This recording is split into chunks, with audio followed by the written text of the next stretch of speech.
Hoje eu vou entrevistar um pouquinho o Nando de Oliveira, vou falar um pouquinho dele, vamos ouvir um pouquinho o que ele tem de falar dessa carreira brilhante, essa carreira que começou lá de baixo, na verdade. Bem baixo. Já morava aqui em Curitiba antes, já era de Curitiba aqui mesmo? É de Curitiba. Sempre foi de Curitiba? Sempre de Curitiba. Como é que começou? Começou lá na roça mesmo isso daí? Que roça? Pai, Era de roça? caipira, Como é que foi essa história aí? Começou do lado do córrego. Meu pai e minha mãe sempre moraram do lado de um córrego. O famoso Rio Espadilha. Caduzão, tu conhece o Rio Espadilha, né, Caduzão? Conheço. É lá no Xaxim, né? Caduzão morava perto ali. Rio Espadilha, então a gente brincava demais no Rio Espadilha. Então tudo começou dali, um garoto que começou sonhando demais, brincando com os ratos do Rio Espadilha. O Rio Espadilha hoje em dia é um esgoto, né não? É um esgotão a céu aberto, cara. Aberto. E na época ainda era um riozinho, né? Era um Mas hoje é riozinho. um esgotão a céu aberto. Então tudo começou dali, meu caro colega, Pô, amigo. interessante, cara, interessante. E parece que tu já tinha já algumas habilidades fortes na época, já batia uma bola, já era cantora. Batia Cantava uma na bola. igreja, como é que foi isso daí? Cara do céu, a minha família sempre foi muito religiosa, né? E aí, hoje, eu tenho ciência de que eu perdi inúmeras possibilidades, inúmeras oportunidades, no caso, né? De ser cantor, porque eu cantava, sempre cantei, né? Desde de 6 para 7 anos de idade, eu já cantava na igreja com a minha mãe. E depois eu fui me desenvolvendo como cantor. Aí eu peguei um primo meu, né? Que atualmente trabalha comigo na equipe da Mundial Marcas. E a gente cantava junto, cantávamos gospel, né? E a gente começou a viajar, cara. Começamos a gravar o primeiro CD, e depois gravamos o segundo trabalho, e a gente viajava direto, né, pra cantar. Até em virtude disso, que eu deixei de finalizar meus estudos, né? Eu parei, encerrei meus estudos ali, eu acho que na 6ª série. Parei. Eu cheguei numa época da minha vida, pô, mãe, ô pai, olha aí, ó. Eu vou ser cantor mesmo, vou ganhar meu dinheiro assim, de igreja em igreja, ganho oferta e tal. E eu vou parar com esse negócio de estudar. Isso aí não vai me levar a nada. E, deixa parar. E meu pai e minha mãe, como também não tinham estudado, tá bom, Pia, então para de estudar, vá, fica cantando, então, aí tá dando um dinheirinho, vá. E desde então, isso acabou com a minha vida, cara, esse negócio de cantoria, porque eu não tinha ninguém do meu lado, né, com a capacidade, Tinha um incentivo, não tinha né, de empresariar, assim, a minha carreira e a carreira do meu primo. Então, cara, a gente só ficou ali, daqui a pouco foi murchando. Quando eu me vi, eu já tava pobrezinho, né, como sempre, né, tadinho. Eu tava pobrezinho e não tinha condição de sair daquela mesmice ali, sabe, daquele córrego. Sai do córrego, muito boa. E qual foi esse espaço que tu deu pra sair de lá, cara? Qual foi o espaço que você deu pra chegar na Mundial? Você pode ter várias profissões aí, até onde eu saiba. Já teve vários serviços braçais que você fez aí também. Hoje em dia, né, você trabalha no Mundial, é um serviço muito automatizado, você repassa aqui funcionários e tudo mais. Convenhamos, você é um vendedor nato, cara. Eu vejo que você capta muita cliente pra cá. Exatamente. Traz muito cliente aqui pra dentro e vai repassando pro pessoal executar o serviço só. Exatamente, cara. Mas nunca foi assim, né? Nunca foi Foi assim. recentemente. Recentemente o quê? 10 anos atrás que tem a Mundial, né? 10 anos atrás. 10 anos. Mas antes disso eu também já tinha outros negócios, enfim. Eu fui um cara muito sonhador, né? Normal. Na minha família eu sempre fui tratado como o sonhador. O mundo de Bob. Sabe aquele desenho do mundo de Bob? Muito bom esse desenho, adorava esse Pô, desenho. cara, ele sentava assim, ele imaginava e lá ele vivia, né? Aquele momento e Fantástico tal, mundo aquele de Bob. fantástico mundo de Bob. E eu era o tal do Bob, cara, anteriormente. Só que eu tinha esse desejo de trabalhar bem arrumadinho. Eu tinha isso na minha mente. Pô, cara, eu quero chegar num lugar, não quero trabalhar muito, quero ganhar muito e quero ter uma qualidade de vida legal, quero ter um carro bom, morar numa casa legal, ter minha família. Eu sempre sonhava assim, sabe? E aí eu sempre tentava conquistar isso, mas as minhas empreitadas eu nunca tinha êxito nessas empreitadas. Por quê? Eu comecei a trabalhar muito cedo, né? Em virtude de eu ter muitos desejos, muitos sonhos. E aí eu só queria pegar serviço de escritório. Eu não gostava, eu odiava sujeira. Eu odiava sujar a mão, cara. Com quantos anos isso? Isso aí já é com uns 12 para 13 anos, porque eu nunca tive nada fácil. Meu pai e minha mãe nunca me davam assim as coisas, né? Porque a gente era pobrezinho, né? Então, cara, eu tentava. E aí um tio meu um dia me ofereceu um trabalho, né? De carregar pedra. Ele estava construindo uma casa dele lá e trabalho de carregar pedra. Aí fui lá, peguei uns carrinhos, comecei a manchar a mão de calo e tal. E fui lá, cara. Eu sempre fui muito trabalhador. Eu não sei porque a minha família sempre me dava o título de vagabundo. Eu não entendo, Sério? cara. Porra, eu carregava pedra, carregava terra. Da família, então. Cortava grama pros vizinhos, eu e esse primo meu que era cantor. Quando a gente faliu como cantor, eu peguei, Já pô, tiveram a primeira vamos falência? levantar uma grana, pô. Peguei uma enxadona do meu pai, botei na bola, vamos lá, eu vou carpinando e você vai juntando os matos e botando no saco. E aí a gente fez lá uns 2 clientinhos, né? Depois a gente já desanimou, porque eu trabalho muito foda. Mas enfim, então eu vim tentando várias profissões, cara. Depois dessa de carregador de pedra, Eu fui trabalhar na panificadora, depois trabalhei em mecânica de caminhão, mecânica de moto, depois trabalhei fazendo limpeza de caixinha de correio, né? Aquelas caixinhas de correio. E aí eu era um cara muito envergonhado, né? Nessa época da limpeza de caixinha de correio, eu era muito envergonhado. Então eu descia da moto com um tio meu, né? A gente pegou essa empreita junto. Eu lembro que a empreitada ia pagar R$2.100 para cada um. E aí eu precisava terminar os estudos, como eu já falei, né? Eu tinha parado na 6ª série. Eu falei, cara, eu preciso ser alguém na vida. Meu pai não vai me ajudar. Minha mãe também não vai me ajudar porque eles têm pouca condição. Então eu tinha visto já o valor para poder terminar meus estudos. E dava R$2.000, cara. E eu ia pegar 2.100. E aí a gente trabalhou um mês inteiro. E eu pensei, não, eu vou dar nos meus estudos. Todo esse valor eu vou dar nos meus estudos. Aí tem algum jovem alucinado aí que pensa, né? Com certeza. Vou comprar um celular pra poder me achar. Cara, eu não. Aí você vê hoje só as pingas que eu bebo, mas os tombos que eu caí lá, as dificuldades que eu passei lá no começo, é difícil, cara. Aí hoje você vê eu com um carrão, um casão, uma família legal, uma condição legal. Mas enfim. Então eu trabalhei e eu era muito envergonhado. Eu descia da moto, né? A gente ia de moto, fazia limpeza de todas as caixinhas da cidade toda. E eu era metidinho já artista, né? Eu sempre toquei violão e cantava nas igrejas e tal, não profissionalmente mais. E aí, cara, eu descia da moto com capacetão, assim, eu ia lá, limpava as caixinhas, enfim. É muita vergonha de alguém me encontrar e ver eu fazendo aquele tipo de trabalho. Mas eu fazia, cara. Vergonha, então. Eu tinha vergonha. Era um garoto novo, né? Um garoto novo, tinha 17 para 18 anos. Tinha muita vergonha, cara, disso, sabe? Mas enfim, daí eu terminei aquele trabalho, fui lá, paguei meus estudos, concluí o ensino fundamental e o ensino médio. Concluí, aí fiz ali um cursinho pré-vestibular para já poder entrar na faculdade. Tá? E aí acabei nem fazendo faculdade, porque já entrei no quartel, né? Eu fui consegui entrar no quartel. Foi um soldado, então? Fui um soldado, apesar de eu não querer, eu fui um soldado. Foi por quanto tempo lá? Ficou quanto tempo? Fiquei por quase 2 anos. Eu consegui enganjar, né? Quase 2 anos. Eu entrei no quartel e eu tinha uma capacidade física muito boa e eu já entrei pra equipe de corrida. Fui lá, já fui selecionado. Que fera, fui tratado como rei no quartel, cara. Não fiz o acampamento. Sou tratado hoje como o tal do boi na rosa. Do boi na rosa. O que significa um boi na rosa? Boi na rosa é o cara que é o atleta. É o cara que representa o quartel. Não sabia. Mas ele é tratado pelos tanga frouxa, como eu vou falar aqui, pelos caras que fizeram acampamento, os caras que se ferraram mesmo no quartel, os caras que foram lá, os chão de fábrica do quartel. Esses tratam a gente como os tal do boi na rosa, porque a gente que interessante, é o que representa, né? A gente é o que dá o título pro quartel, né? O quartel já subiu uns níveis a mais. Subiu uns níveis a mais, mas enfim. Aí eu não gostava muito desse lance de ser comandado por esse militarismo, eu odeio essa parada. Aí eu pedi baixa. Hierarquia, né? Odeio, cara, esse negócio, onde não existe justiça, né? Ele te manda fazer os negócios, mas eu tenho uma dificuldade X, a dificuldade Y, não interessa. Vai fazer missão dada, é missão cumprida.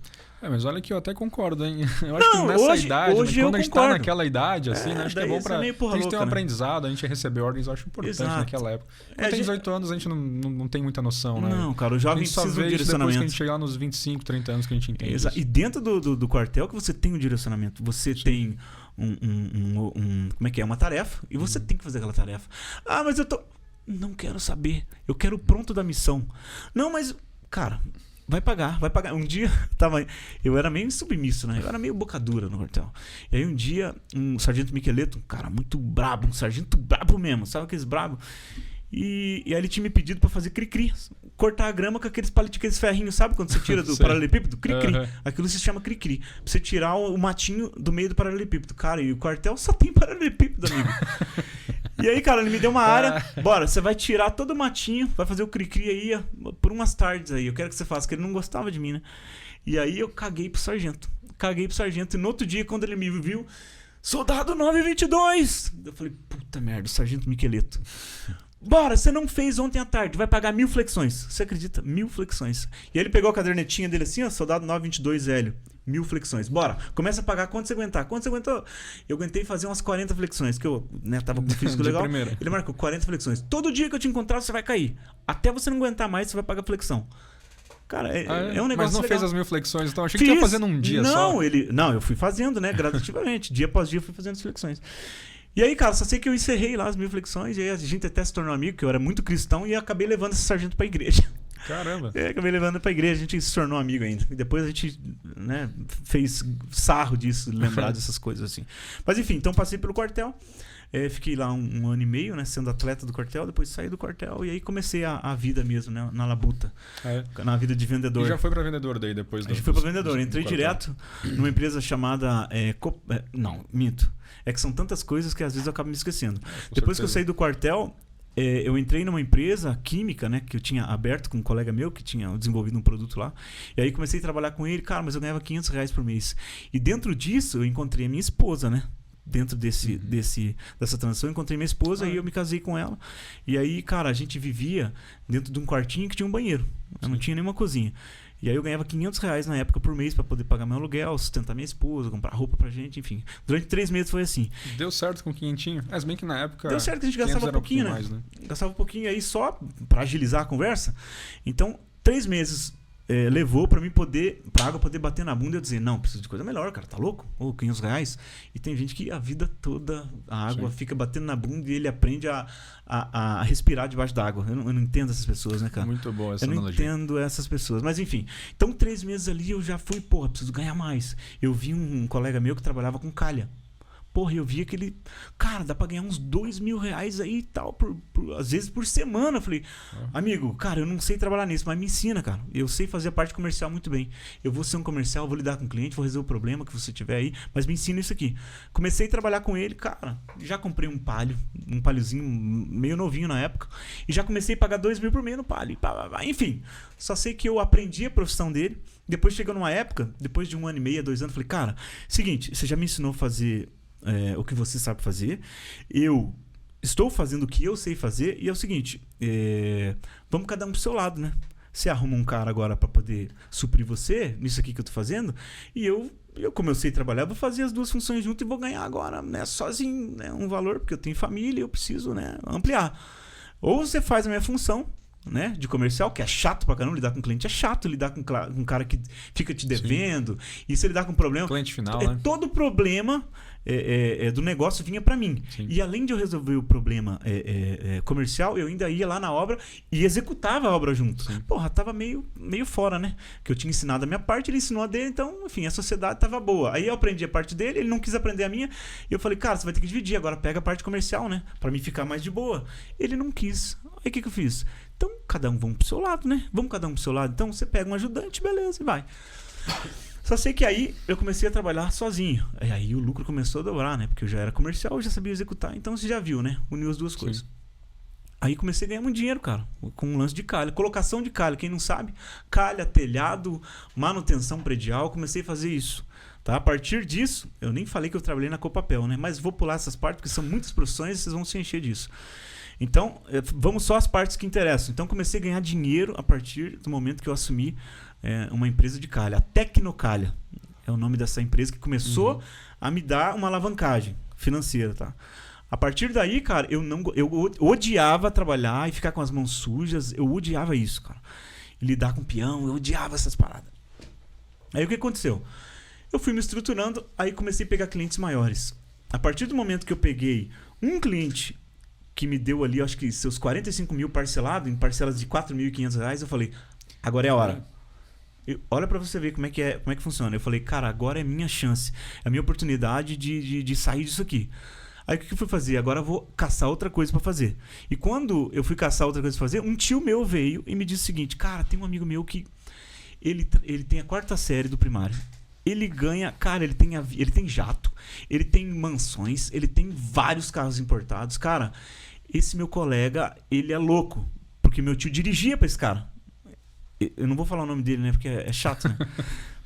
Meu tio é uma empresa bem grande aqui em Curitiba. Muito grande em Curitiba, ele atende o Brasil todo e o mundo, né? E aí eu falei, cara, não é possível, esse cara tem a 4ª série, esse cara faz isso, esse cara ganha tanta grana. Vou estudar o mercado desse cara. Aí passei, aí que foi que eu falei pra você, que eu comentei, que eu passei 1 mês estudando o segmento desse cara. Falei, cara, eu vou fazer isso. Eu sempre fui muito determinado, cara. Cara, eu vou fazer isso. Bum. E comecei a estudar, loucamente. O dia inteiro até horas da noite estudando, cara. Um mês inteiro. Chegou no final desse 1 mês de estudo, eu falei, agora eu vou pra prática. Eu já tinha aquele lugar que eu falei pra você que iria me dar 10 parcelas de R$4.500. O que eu fiz? Falei, cara, eu não tenho assim tanto conhecimento de prática. Vou chamar 2 funcionários, fazer proposta para 2 funcionários que estão dentro dessas empresas, do segmento de registro de marca, né, que eu queria entrar, né, que é do método RM, que a gente vai falar no final. Chamei esses 2 funcionários, falei, cara, vem pra mim, quanto vocês estão ganhando aí? Ah, a gente tá ganhando R$1.000 fixo, mais comissão de 10% sobre as vendas. Sim. Eu pago 2.000 pra vocês, fixo, e dou 15% de comissão sobre tudo que vocês venderem aqui dentro da empresa. Porra, já vieram. Mas o que eu precisava? Eu precisava de validação do meu conhecimento. Então foi por isso que eu convidei esses caras, eles vieram rapidamente, pô, a proposta, né? E eles deixaram a empresa que eles estavam lá, inclusive a desse concorrente. Eu tirei esse funcionário deles, que eu tinha que tirar, né? Pra poder ter esse conhecimento. Sim. E aí eles vieram, cara, e eu fiquei 6 meses com esses caras. E, enfim, eles não supriram, assim, a demanda que eu tinha, a expectativa que eu tinha sobre eles, né? Eu tinha uma expectativa alta e quando eu vim, eles vieram, eu acabei passando algumas informações desses estudos que eu tinha desenvolvido, né? Enfim. Mas eles me deram o que eu precisava, cara. Que era o conhecimento de mercado, a prática, né? E aí a gente começou a lidar nesse mercado, já contratei lá 7 televendas já de cara, porque a gente já estruturou a equipe de vendas para Mundial Marcas e Patentes hoje, né? A gente abriu a Mundial Marcas, né? Depois desse 1 mês de estudo, contratei esses 2 funcionários, aí a gente abriu a Mundial. Abri a Mundial, já logo registrei a marca Mundial Marcas e Patentes. E aí a gente começou a trabalhar dentro desse mercado. Eu comecei a aprender, cara, aprender. 6 meses eles falaram, cara, a gente precisa ganhar mais, porque não sei o quê. Eu falei, cara, vocês não vendem, vocês vieram com uma proposta de vender, vocês não estão conseguindo vender, o que está acontecendo? E aí, enfim, acabei dispensando os 2 funcionários, aí sou eu. Aí era comigo mesmo. Só eu e eu mesmo. Aí eu e eu mesmo, o desafio foi, e eu fui... a cada dia que passava eu fui aprendendo cada vez mais sobre esse mercado, aí já fui ampliando o conhecimento, fui me conectando, né, com consultores, que aí eu comecei a ter consultoria com um colega meu, né, não vou falar o nome dele também, porque, bom, hoje eu acho que eu posso falar, é o Milson.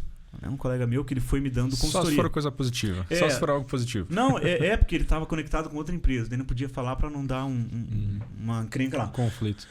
Então, depois que eles saíram, eu achei esse cara, o Milson, através de um software que a gente tinha na empresa. Esse cara que me vendeu o software falou, cara, eu tenho um cara que pode te ajudar, né? Pode conectar você com essa área e tal. Ele me conectou com o Milson, né? E o Milson até hoje, eu não desconectei o Milson da minha empresa. Apesar de não precisar mais dele, cara, até hoje eu pago o cara. Até hoje eu pago consultoria para ele. Isso é um ensinamento para todo mundo que está dentro do segmento e acha que é o bonzão. Cara, eu pago consultoria até hoje, não precisando, eu pago para ele.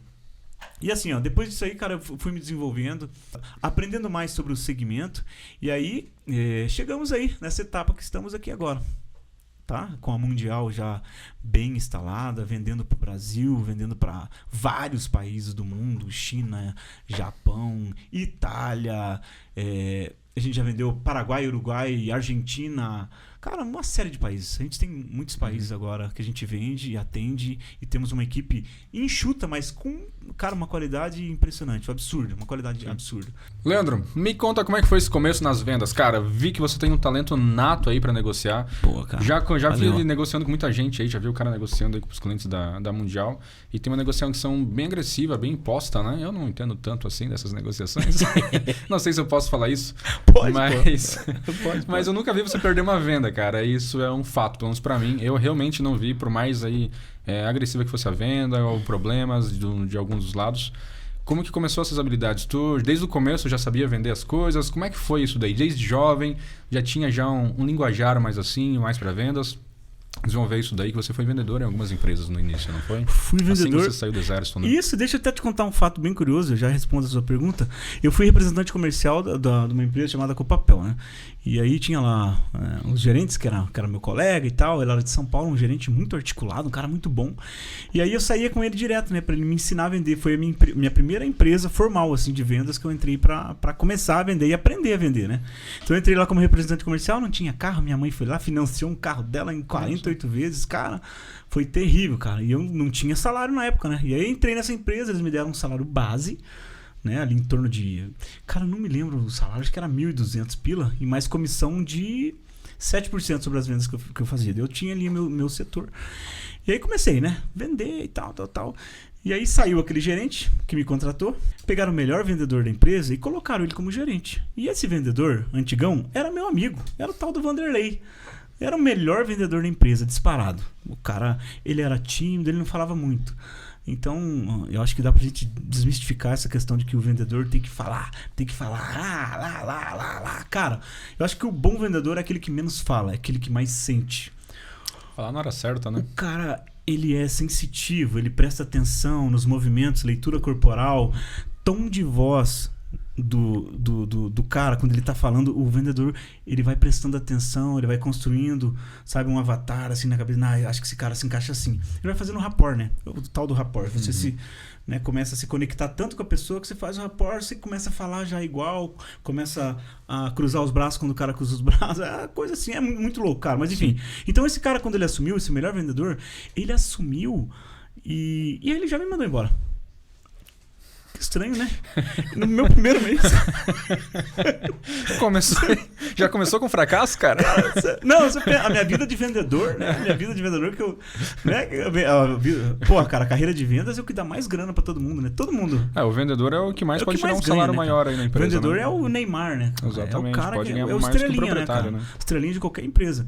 E aí, cara, só sei que esse cara entrou e a primeira coisa que ele foi fazer antes de ele assumir a gerência, que ele era um cara marrentinho, né? Não quero, tô bem em vendas, ganhava muito bem. Daí os donos da empresa, não, cara, entra e tal. Não, mas pra entrar, eu não entendi essa também, você também não vai entender. Pra entrar na gerência, eu vou manter o Leandro, que eu era amigão dele, eu sou cristão, ele também era. Vou manter o Leandro, não sei o que, vou manter a equipe. Não, tá bom, concordamos. Daí ele entrou, os caras começaram a jogar meta. E ele viu, porra, eu acho que esse cara novo, o Leandro, não vai atingir a meta. Mal sabia ele que eu tava já batendo a meta. No meu primeiro mês que eu entrei na empresa. Que foi muito rápido, né? Foi simultâneo. Eu entrei, saiu o gerente velho, entrou o gerente novo, que é esse meu colega. E ele já viu, ele falou, cara, eu vou precisar trazer vendedor bom. E ele não me achava um vendedor bom, de certo? Não via o meu histórico de vendas dentro da empresa. Sim. E aí o cara entrou, já me mandou o pé na bunda. E eu falei, porra, como diz aquele cara. Falei, mas o que aconteceu, Vanderlei? Não, Leandro, a gente precisa de mais vendas aqui e tal, o pessoal tá me pressionando, você sabe como é que é, então eu já te dispensei aí e tal, pode pegar tuas contas lá embaixo e tal. Falei, mas por que você me dispensou? Não, é porque você não tá batendo a meta, né? Tem semanas que você não bate a meta e tal. Eu falei, mas como que eu não bato a meta? Tá lá, a meta tá batida. Capaz de você bater a meta? Pode ver com a minha televenda, minha telemarketing na época, né? Veja com ela, bati a meta, cara. Por que você me mandou embora? Pô, Leandro, agora os caras já bateram sua demissão lá, cara.